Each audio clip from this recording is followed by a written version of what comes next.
is how can we fight an ideological war with weapons? How can we ever end this war? The jihadist ideology that you talk about, it's an ideology. How can you ever win this thing if you don't address it ideologically? Great question. I am so glad you're here, and I am so glad you brought that up because it gives us an opportunity to answer. What I find so amazing is since the beginning of this panel, which we are here about Benghazi attack against our people, not one person mentioned Muslims. We are here against Islam, or we're launching war against Muslims. We are here to discuss how 4 Americans died and what our government is doing. We were not here to bash Muslims. You were the one who brought up the issue about most Muslims, not us. And since you brought it up, allow me to elaborate with my answer. There are 1.2 billion Muslims in the world today. Of course, not all of them are radicals. The majority of them are peaceful people. The radicals are estimated to be between 15 to 25%, according to all intelligence services around the world. That leaves 75% of them peaceful people. But when you look at 15 to 25% of the world Muslim population, you're looking at 180 million to 300 million people dedicated to the destruction of Western civilization.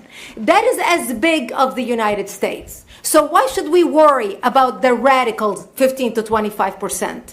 Because it is the radicals that kill. Because it is the radicals that behead and massacre. When you look throughout history, when you look at all the lessons of history, most Germans were peaceful. Yet the Nazis drove the agenda. And as a result, 60 million people died.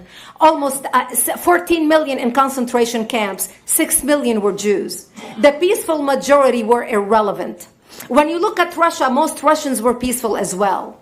Yet the Russians were able to kill 20 million people. The peaceful majority were irrelevant. When you look at China, for example, most Chinese were peaceful as well.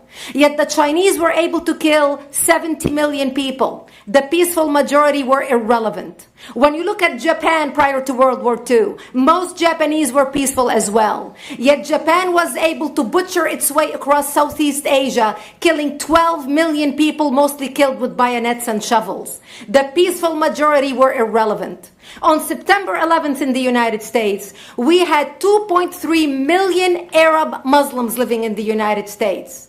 It took 19 hijackers, 19 radicals to bring America down to its knees, destroy the World Trade Center, attack the Pentagon, and kill almost 3,000 Americans that day. The peaceful majority were irrelevant. So for all our powers of reasons and us talking about moderate and peaceful Muslims, I'm glad you're here. But where are the others speaking out? And since you are the only Muslim representative,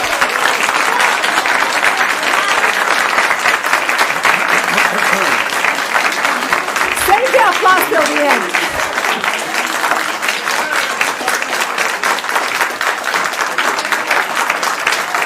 Thank you.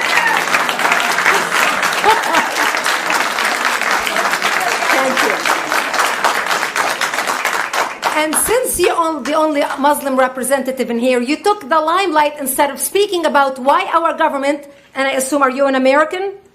You're an American citizen. So as an American citizen, you sat in this room and instead of standing up and saying a question or asking something about our 4 Americans that died and what our government is doing to correct the problem, you stood there to make a point about peaceful, moderate Muslims. I wish you brought 10 with you to question about how we can hold our government responsible.